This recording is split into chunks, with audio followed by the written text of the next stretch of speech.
Hello and welcome to the Addicts Anonymous podcast. I'm your host, Jim R. Today we're going to be interviewing Kevin F. about his life in addiction and his recovery. How you doing, Kevin? I'm doing pretty good. How about you? I'm doing well. So let's dive in here and get started. I guess tell us a little bit about your childhood. Did you have both parents when you were growing up?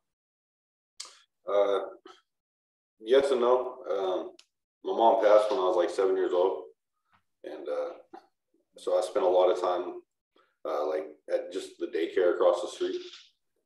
My dad usually, I think the only time I really seen him was just like, wake up, all right, get over there, go to school, come back, hang out at the daycare. He picks us up, go to bed, same routine. Do you want me to keep going on that? Yeah, keep going. I want to hear all about it. Tell me about your childhood. We ended up losing the house after that. How old were you? About 8 or 9. Then this is all obviously after my mom passed. So we went and like stayed on my aunt's or at my aunt's and slept on the pull-out couch. And once I got into like middle school, my dad finally got like, a place that we each had a room for a little bit. But he'd work from 2 in the afternoon to 2 in the morning. And so I was kind of just going to school, coming home, and I was by myself. My sister was always gone. I didn't really know how to cook, and not wanting to be at the house alone as a teenager. I started just going down and hanging out in this area called Rockwood, where I'm from. So like I'm from Portland, Oregon, and there's a little Portland metro area called Gresham and Rockwood. Rockwood's kind of more of the, I don't want to call it a ghetto, but it's definitely one of the more lower sides of town. I grew up hanging out on a block called Ruby Junction, probably 30 or 40 or 50 of us every day. Skipping school. I started drinking and smoking when I was around 11. The only Were real you smoking cigarettes? Cigarettes, weed. I got introduced to like cocaine and stuff around 12 or 13, Molly and stuff like that. The only real influence that we actually had was the people that were coming around in these nice cars and nice outfits, but they were selling drugs. You know what I mean? And we didn't have nothing, just our mutual group and hanging out and buying Jack in the Box tacos to feed ourselves up the street. But it went from, hey man, can you help me out with $1 to get some tacos, to selling whatever to make money to eat and party and do whatever we were doing. Eventually it started to get worse, like getting arrested a lot. Like 13 years old, I was in a high-speed chase, just joyriding in this car. I was arrested for burglary or something at like 12. What were you trying to steal? It's kind of a funny story. We were actually tagging on the side of this building, and they opened up the garage, and we just dipped out. And I left my dad's bike, and my dad really wanted his bike back. And so, more out of like concern for my dad's desire for the bike, we ended up going and breaking into the store to get the bike back, and we grabbed a bag full of candy. But then we ended up going back and like, because it was so easy, we were like, dude, let's do it again. And we found like some cash, and I ended up getting arrested for it. And thank God they forgave me because I was so young and stuff. But yeah. What was school like during childhood? Through grade school, I mean, I think I was a little bit set apart from some people. Like I didn't really know how to fit in. Middle school, like 6th grade, I got expelled. Skipped as much as I could. I did, end up getting through it with like a C or D average. I dropped out about high school though, not freshman year, just a few months into it. Got my GED. But like by by the time I was like 15, 16, I was a full-blown alcoholic. Yeah. I mean, is there any prompts that you want to follow, or any what? Any prompts that you want me to follow, or you just want me to keep going? No, just keep going. Keep going about your story. Did teachers or anyone pick up on because you were using at a young age, right? Did any of the teachers pick up on this? I mean, if you were smoking pot at 12, were you doing it at school? Not really. I had really bad anxiety, and so like I didn't really try to smoke when I had to be around a lot of people, other than like people that I knew really well. The alcohol, though, like I remember going to the GED classes at Mount Hood Community College, sitting in the back with a red Solo cup, taking my 40 ounce out, pouring it into the cup, and just chilling like I was all cool. I don't know why I did that, but for me, I was having a blast. I did get my GED, thankfully, but kind of where it carries into is like a lot of it just was that kind of spectrum of things until I was about 21. I was arrested for something I didn't do. They blasted across. What'd you get arrested for? What'd you get arrested for? Attempted murder. They said that I shot my friend in the face at a church, and they blasted it across national news. It's actually still up to date if you Google my name. So I'm working, like right now I'm working on trying to get that figured out. But so how do you wrongfully get accused of shooting someone in the face? I fired around at the dirt, and kind of as a warning shot. I shouldn't have had it in the first place. But did it hit him? No. He had some marks on his face from being pistol whipped, and they tried to tell me that there was an entry and exit wound and all this extra stuff, and I didn't really say nothing to him, to the detectives, but I was just like, I didn't do that. You know what I mean? Did the bullet ricochet? They tried to say that, and so that could have happened. I mean, I don't think a doctor would lie about having an entry and an exit wound. You know what I mean? Yeah, it wasn't a doctor that actually said it. It was just the detectives trying to push it. Okay. But yeah, no, I ended up in jail for about 6 months. They took, because of the combination of things, that the charges I got being 21, I like, my birthday, I got caught with a sawed-off shotgun, and I had an assault charge, and then I had that all within 3 months. And so, what were why'd you have all these guns? I don't know. I was just kind of collecting, I guess, in a sense. Legally or illegally? Well, the sawed-off shotgun obviously wasn't legal. The pistol I had was. It was registered in your name. You were able to get a firearm permit. I purchased it,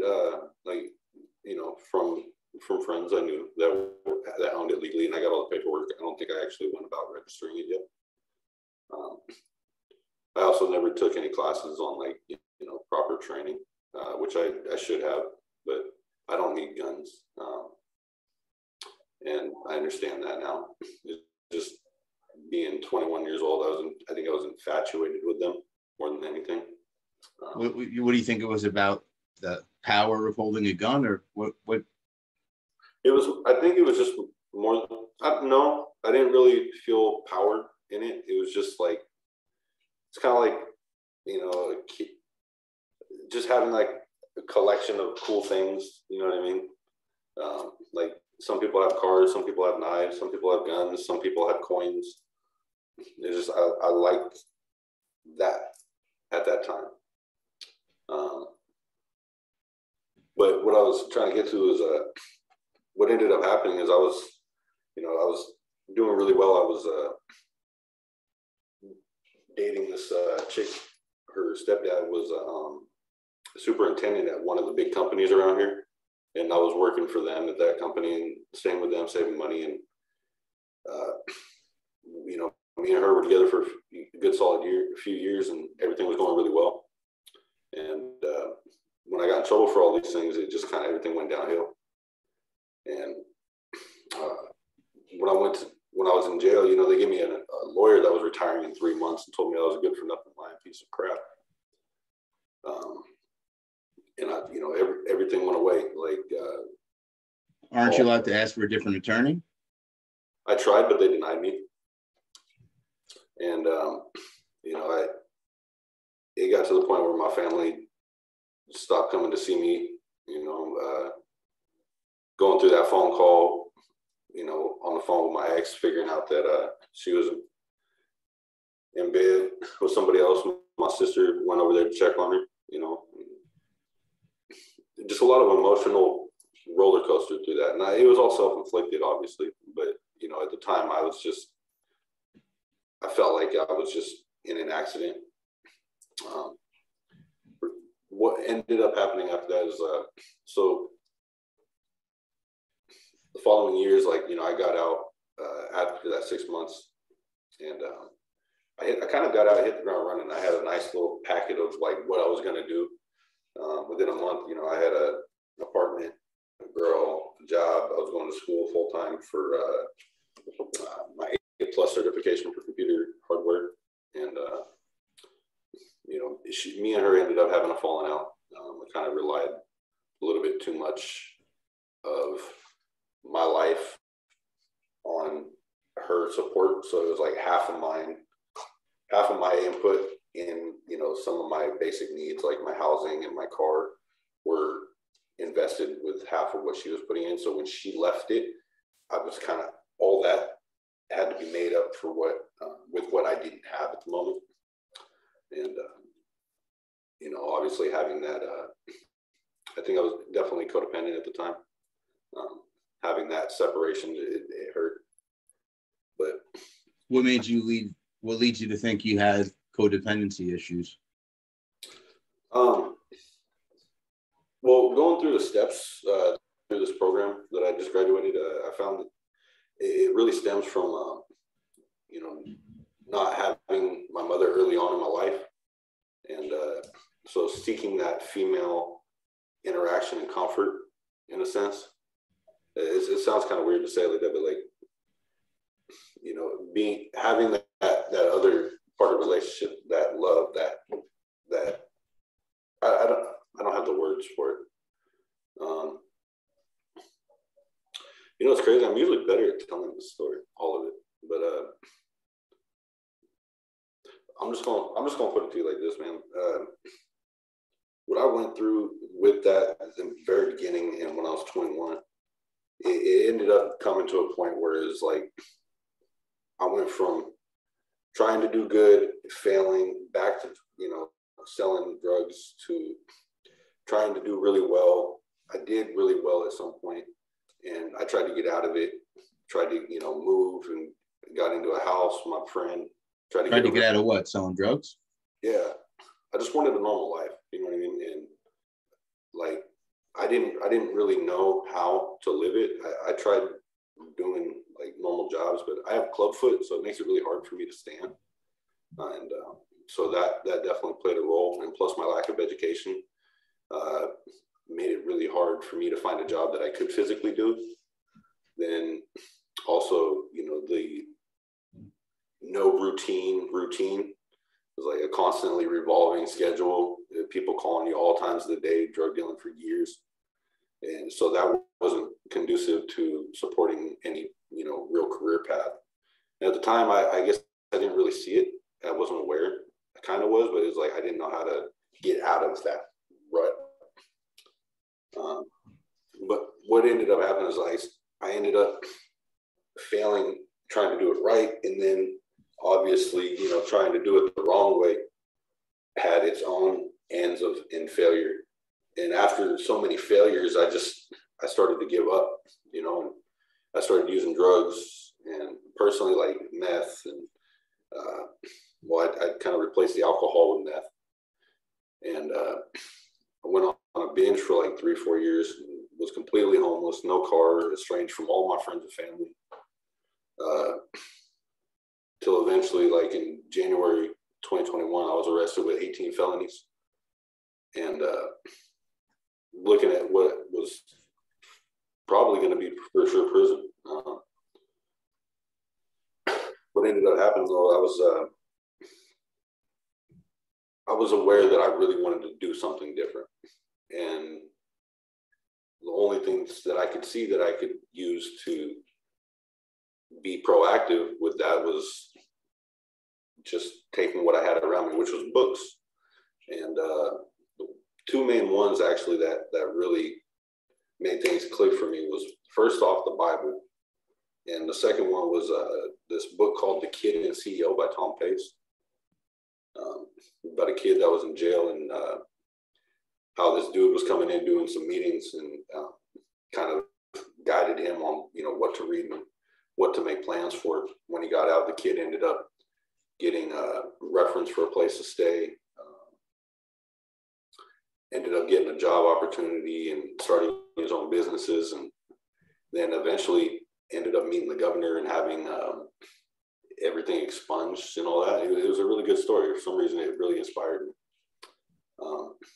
Also, with the Bible, it was like, it was kind of weird for me. Like, I found myself just reading this, like not knowing why I was reading it. And it was kind of cool. I found myself reading passages that was like, this has been in here for 2,000 years. And I'm literally just learning this lesson like 2-3 weeks ago for myself. And so I just kept reading. I found other things that were like that. I'm like, man, if it's got this much stuff in here, maybe I just need to keep reading and taking the lessons in here for what they are, just trusting that they're, the way that they say how to deal with these things. And so I did. And I ended up choosing to try to find a treatment center that would maybe take me. Eventually, I was released on my own recognizance and went to this place called City Team in Portland, and they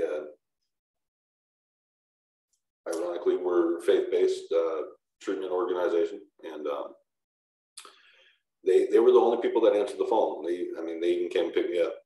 So once I got here, I ended up going through their 12-step program. Going through the program, I developed routine, and I got a community of people that were trying to better themselves and were working together to build each other up. And that was something that I've never really had, especially like going through my addiction and being estranged from all the people that I knew. And then every single one of them either being so far gone on drugs that they're just, you can't even really talk to them anymore. They're in prison or they're gone. They're passed away. And so getting that community was huge. And I think I just said it, but like routine. Several months of just waking up and going to bed at the same time, waking up, going somewhere, doing some work, or getting put on a job that, obviously comes with some responsibility, and just enduring it and building that stamina. It taught me how to do the things that I didn't really know how to do before, that I just always kind of ignored. So after, going through that, I made sure it was like, okay, I'm just going to do what I got in front of me, get it done now, relax, like did all that. And then I started like researching my own, on my own, some time management stuff. So 7 Habits of Highly Effective People was huge. Learning how to set goals and stuff like that. I eventually graduated in September, got offered a placement in their youth program, which offers several years of housing to be able to pursue higher education. They also offered me an internship. So now, not only am I in the program, but I work as the house manager and kind of like the lead person for the program. Kind of give, some guidance and a point of contact and a person to listen to for the other, youth that are in the program that are mostly younger than I am. And I've also started school at PCC, going to school for a bachelor's degree in computer science. About to finish my first term here in about a week or two, acing everything. And that's great. And then I've also started my business, Original Guidance, that I'm using to promote scripture. Basically, people can purchase the clothing and it rocks some of their favorite scripture. And the reason I'm doing that is because the little bits of word that I got here and there, and little bits here, and then reading, and then finally just having it click. It was those little seeds that kept being planted all over the place that made it possible for, you know, my own understanding to take root. And so with the products that are being sold, they're not only promoting it and planting those seeds with other people, striking up a conversation about God, getting the chance to kind of talk to other people about what their faith looks like and what Jesus looks like and who he is. But I'm working on starting getting all that together. And then 50% of all the proceeds are going to be going to donating the clothing products with the scripture to, you know, people that need clothing, homeless, and just plant those seeds in some of the harder to reach places.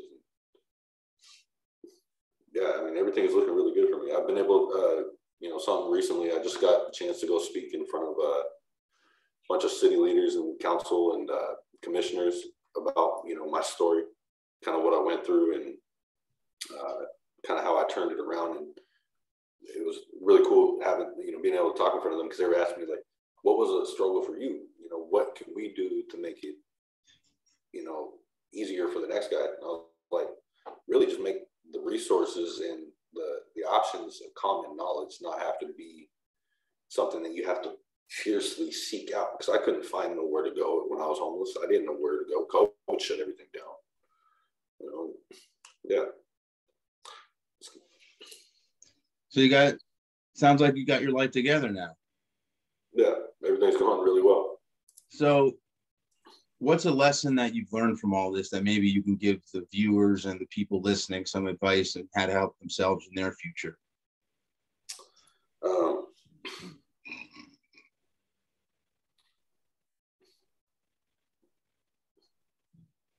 Really, the best advice I could give is straight from the Bible. You know, a couple of things that I keep with me is Proverbs 15:22. It says, plans fail due to lack of advisors, but with many advisors, they succeed. And that could be your community. You know, people that have a community versus people that don't are more prone to succeed. And the people that don't really have a community, they're more prone to fail. Matthew 6:36 or 6:33, you know, seek first the kingdom of God and all these things shall be added to you.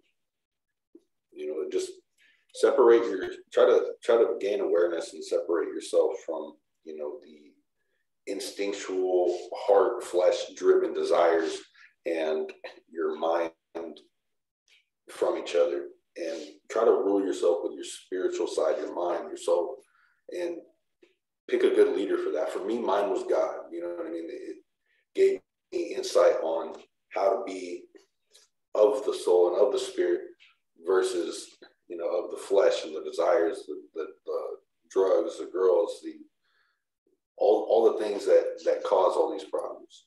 And then, routine is key. It kind of lays the foundation for everything else. So if you don't have it, get it. Learn how to set some goals. Get a vision for what you want to have, where you want to be. It takes some time to do that. You know, I didn't even know how to do that, but now I got a 10, 20-year plan that I'm actually following and have a real way of getting there. Yeah. That's great. It's a really good story. I'm happy to hear that you're doing so well. So I think that's a great place to wrap it up. So for everyone listening, if you like what you heard and saw, go below, click subscribe, give us a like, check out our Facebook page, our Facebook group. If you go to the Facebook group under the events tab, you will see our events as far as daily Zoom meetings. Sometimes we do them twice a day, but we definitely do them every night at 6:30 Eastern Standard Time. And that's all I have for today. So until next time.